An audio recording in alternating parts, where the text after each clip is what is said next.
आज बौद्धकालीन शिक्षा का दूसरा दिन है, दूसरी क्लास है ये। कल हमने बौद्धकालीन शिक्षा के बारे में जाना और कल हमने ये भी जाना कि बौद्धकालीन शिक्षा का उद्देश्य क्या है।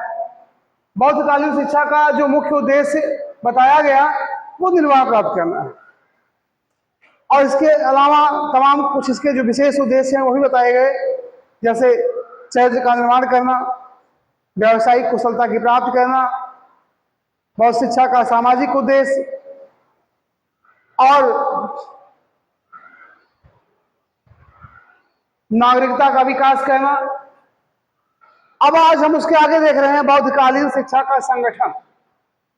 बौद्धकालीन शिक्षा के संगठन में हम इसको देखेंगे तो बौद्धकालीन शिक्षा का संगठन 3 स्तरों में बटा हुआ है। बौद्धकालीन शिक्षा का संगठन निम्न स्तरों में बांटा गया था। नंबर 1 बौद्धकालीन प्राथमिक शिक्षा, ये बिहार में मिलती है बच्चों को। इसके बाद बौद्धकालीन उच्च शिक्षा, जब प्राथमिक शिक्षा खत्म हो जाती है 12 वर्ष के बाद में, तो बच्चे का मठ में प्रवेश होता है और 12 साल तक ये शिक्षा चलती है। इस तरीके से लमसम 24 वर्षों तक ये उच्च शिक्षा प्राप्त की जाती है। उसके बाद हम देखेंगे शिक्षा संस्थाएं। सबसे पहले हम देखते हैं बौद्धकालीन प्राथमिक शिक्षा। बौद्धकालीन प्राथमिक शिक्षा क्या है? छात्र की प्राथमिक शिक्षा उसके प्रावज्ञा संस्कार से 6 वर्ष की उम्र में प्रारंभ की जाती है। जैसा कि वैदिक काल में बताया गया कि जो बच्चों की प्राथमिक शिक्षा है वो विद्यारंभ संस्कार से शुरुआत की जाती है और बच्चे अपने गुरु के साथ आश्रम में प्रवेश करते हैं। ठीक उसी प्रकार से यहाँ पे बौद्धकालीन प्राथमिक शिक्षा की शुरुआत 6 वर्ष के बाद प्रव्रज्या संस्कार से प्रारंभ होती है और ये बच्चे के जो है 6 साल के बाद से शुरू होती है और 6 साल तक चलती है। और 6 साल बाद बच्चे का एडमिशन हुआ कहाँ पे? बिहार में। बच्चों के ऐसे विद्यालय को बिहार की संज्ञा दी गई है और बच्चे 6 वर्ष तक शिक्षा प्राप्त करते हैं। इस तरह से बच्चों की उम्र कितनी हो जाती है? 12 वर्ष। 12 वर्ष की उम्र में ये माना गया है कि बौद्धकालीन प्राथमिक शिक्षा की समाप्ति हो जाती है और बौद्ध धर्म के संघ की सदस्यता को बच्चा ग्रहण करता है। जब प्रवज्ञा संस्कार होता है, बच्चा अपने गुरु के साथ विहार में प्रवेश करता है तो उसे बौद्ध धर्म के संघ की सदस्यता ग्रहण करवाई जाती है और वो बिहार में प्रवेश करता है। बौद्ध धर्म का उद्देश्य व्यवहारिक तथा शिक्षा शुल्क मुक्त था। मतलब जो बौद्ध धर्म की जो शिक्षा थी वो व्यवहारिक शिक्षा थी और किसी भी प्रकार से किसी बच्चे से कोई शुल्क नहीं लिया जाता था। यह है आपकी प्राथमिक शिक्षा। आपने जाना कि 6 वर्ष बाद बच्चा प्रवेश करेगा विद्यालय में और 6 वर्ष तक वो शिक्षा प्राप्त करेगा। जब बच्चा विद्यालय में प्रवेश के लिए जाता है उस समय प्राव्रज्या संस्कार होता है। कौन संस्कार है बच्चों? प्राव्रज्या संस्कार। और ये माना जाता है कि 12 वर्ष की उम्र तक प्राथमिक शिक्षा समाप्त हो जाती है। उसके बाद नंबर 2 पे है बौद्धकालीन उच्च शिक्षा। बौद्धकालीन उच्च शिक्षा को डॉक्टर अल्टेकर के शब्दों में हम देखते हैं कि अल्टेकर जी क्या कहते हैं? मठों ने उच्च शिक्षा में अपनी दक्षता से कोरिया, चीन, तिब्बत तथा जावा जैसे सुदूर देशों के छात्रों को भी आकर्षित करके भारत की अंतरराष्ट्रीय ख्याति में वृद्धि की है।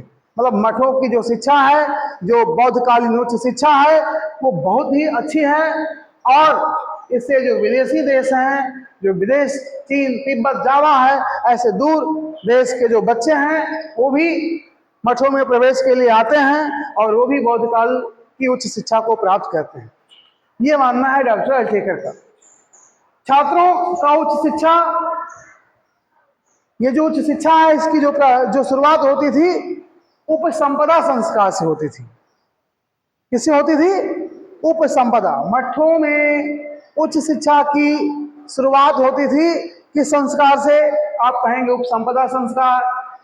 और मठों में प्रवेश की आयु सामान्यतः 12 वर्ष मानी गई है, क्योंकि 12 वर्ष तक बच्चा क्या करता है? प्राथमिक शिक्षा प्राप्त करता है। और 12 वर्ष बाद वो कहाँ प्रवेश करता है? मठों में प्रवेश करता है। मठों में प्रवेश की आयु क्या मानी गई है? तुम कहोगे 12 वर्ष। क्या मानी गई है? किस संस्कार के बाद बच्चे उच्च शिक्षा प्राप्त करते हैं? उपसंपदा संस्कार के बाद में। किस संस्कार के बाद में? बच्चों को उच्च शिक्षा कहाँ दी जाती है? जवाब मिलेगा मठों में। बच्चों के लिए प्राथमिक शिक्षा की व्यवस्था कहाँ होती है? विहारों में होती है। ठीक है। और उच्च शिक्षा कितनी आयु तक चलती है? 12 वर्ष में एडमिशन हुआ, 12 साल तक बच्चा उच्च शिक्षा प्राप्त करेगा। इस तरह से हम कह सकते हैं 24 वर्ष की आयु में शिक्षा उच्च जो है बच्चा उच्च शिक्षा पूर्ण कर लेता है और अपने व्यावसायिक जीवन में प्रवेश करता है। अपने व्यावसायिक जीवन में प्रवेश करता है। अब हम इसके बाद देखेंगे शिक्षा संस्थाएं। क्या देखेंगे? शिक्षा संस्थाएं। इसको मिटा देते हैं।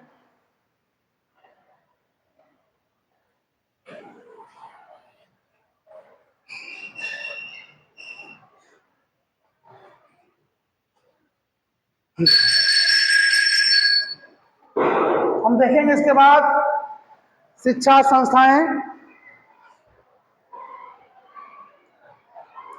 और शिक्षा संस्थाओं में हम देखते हैं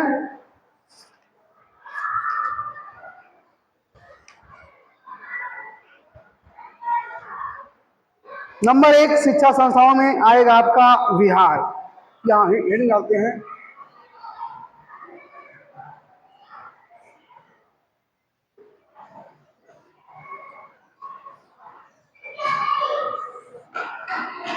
नंबर 1 है विहार। प्राथमिक स्तर की जो शिक्षा दी जाती है वो विहारों में दी जाती है। बौद्धकालीन शिक्षा संस्थाओं को मठ या विहार कहा जाता है। ये एक शिक्षा संस्था है और प्राथमिक शिक्षा यहाँ दी जा रही है। बिहार की स्थापना बौद्ध राजाओं द्वारा होती थी। लिख लो, बिहार की स्थापना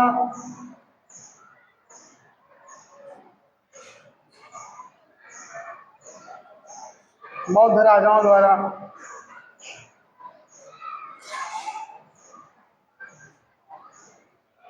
होती थी। मतलब बिहारों का जो निर्माण होता था, वहां के जो राजा महाराजा होते थे वो लोग बिहारों का निर्माण करवाते थे। एक मठ या बिहार में हजारों भिक्षुओं की सुविधा होती थी। एक मठ या बिहार में हजारों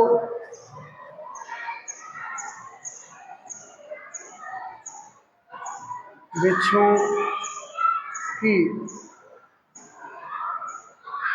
शिक्षा व्यवस्था। एक मठ या बिहार में हजारों भिक्षुओं की शिक्षा की सुविधा होती थी।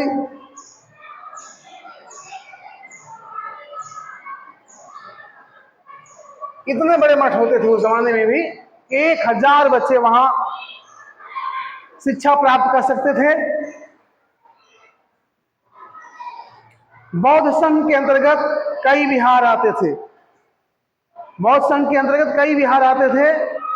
उसमें से हम भारतीय इतिहास में बौद्ध विहार प्रथम संस्था के रूप में संगठित है। नोट करें, भारतीय इतिहास में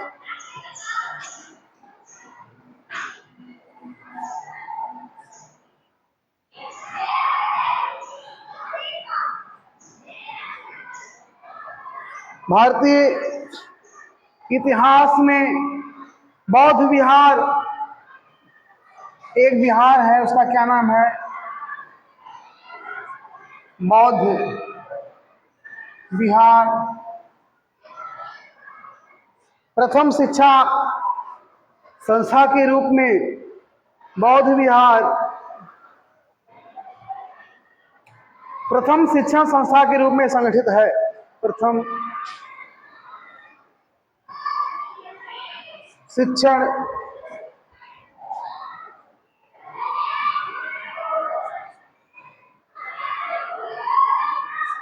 संस्था के रूप में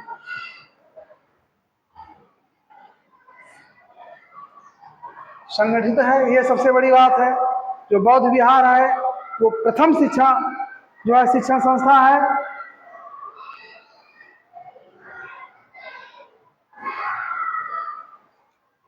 और प्राथमिक तथा उच्च शिक्षा के लिए अलग अलग विहार होते थे। उच्च शिक्षा बिहार विश्वविद्यालय से प्राप्त होती थी। उच्च शिक्षा बिहार विश्वविद्यालय से प्राप्त होती थी। उच्च शिक्षा बिहार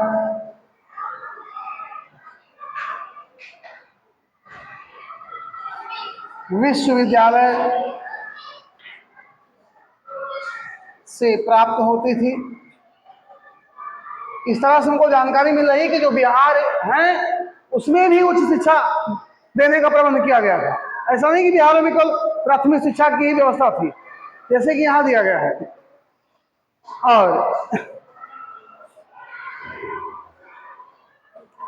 जिसमें शिक्षा के साथ साथ शोध एवं अन्वेषण का कार्य भी होता था। जिसमें शिक्षा के साथ साथ शोध एवं अन्वेषण का भी कार्य होता था।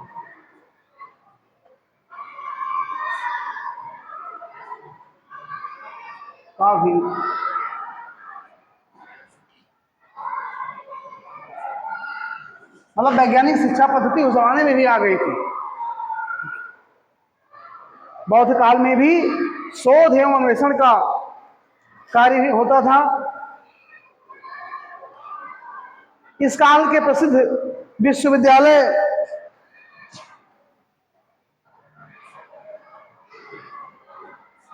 इस काल के प्रसिद्ध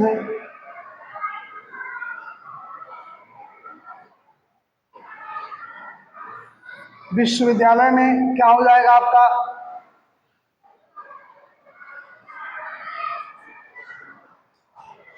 तक्षशिला,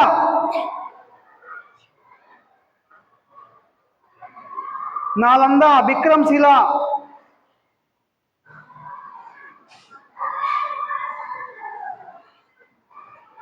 नालंदा,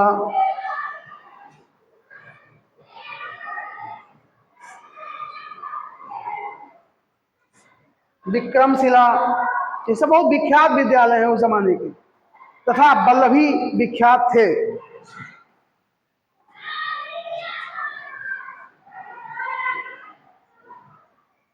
वल्लभी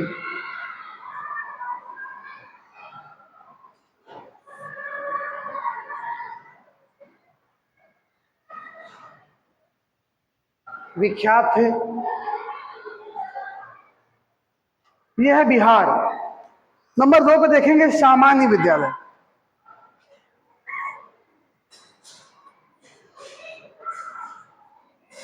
सामान्य विद्यालय,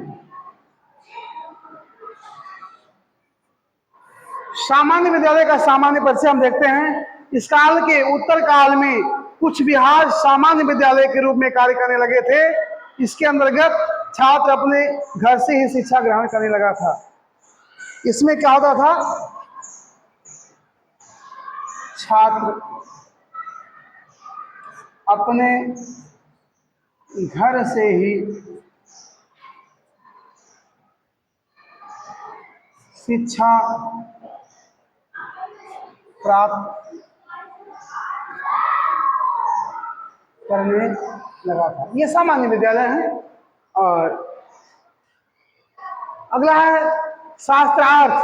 तीसरे नंबर पे ऐसे भी विद्यालय थे जहाँ पे शास्त्रार्थ की शिक्षा दी जाती थी। इसका बहुत ही महत्व है। उस समय में विद्वानों के विभिन्न संस्थाओं में शास्त्रार्थ भी होता था। जिसमें अपने तर्कों से अपने धर्मों की श्रेष्ठता को सिद्ध किया जाता था। देखो, शास्त्रार्थ विद्वानों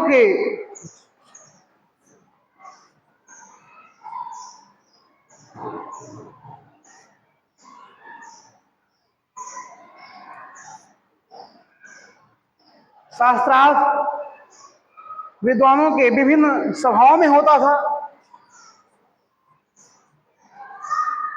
विभिन्न सभाओं में होता था।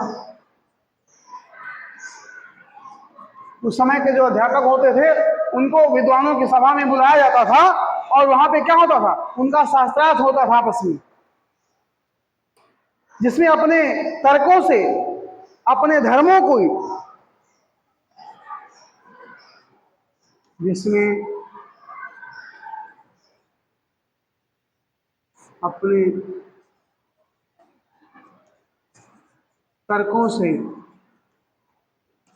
अपने धर्म की श्रेष्ठता को सिद्ध किया जाता था।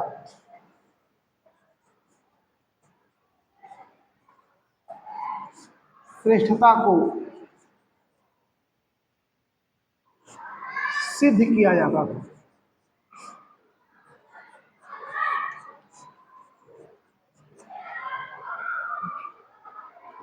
अगला संस्था है प्रवचन। नंबर 4 पे देखेंगे,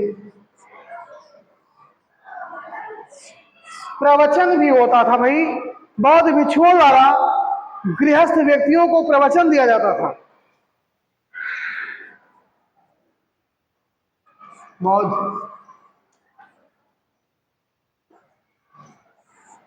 भिक्षुओं द्वारा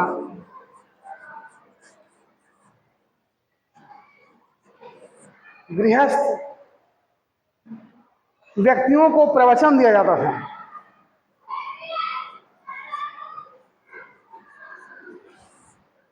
व्यक्तियों को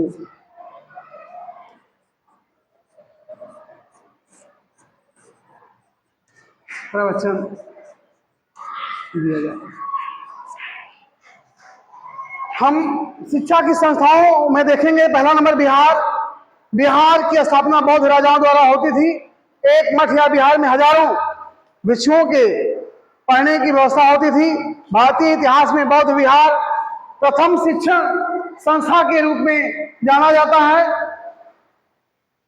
और उच्च शिक्षा बिहार विश्वविद्यालय से प्राप्त होती थी, जिसमें शिक्षा के साथ साथ शोध और अन्वेषण का कार्य भी किया जाता है। इस काल के जो प्रसिद्ध विश्वविद्यालय हैं उसमें तक्षशिला, इस काल में प्रसिद्ध विश्वविद्यालय तक्षशिला, नालंदा, विक्रमशिला तथा वल्लभी विख्यात है। सामान्य विद्यालय भी होते थे। सामान्य विद्यालयों में छात्र, उस जमाने में कुछ ऐसे सामान्य विद्यालय खुल गए थे जहां पे छात्र अपने घर बैठे ही शिक्षा प्राप्त करते थे। नंबर 3 पे है शास्त्रार्थ।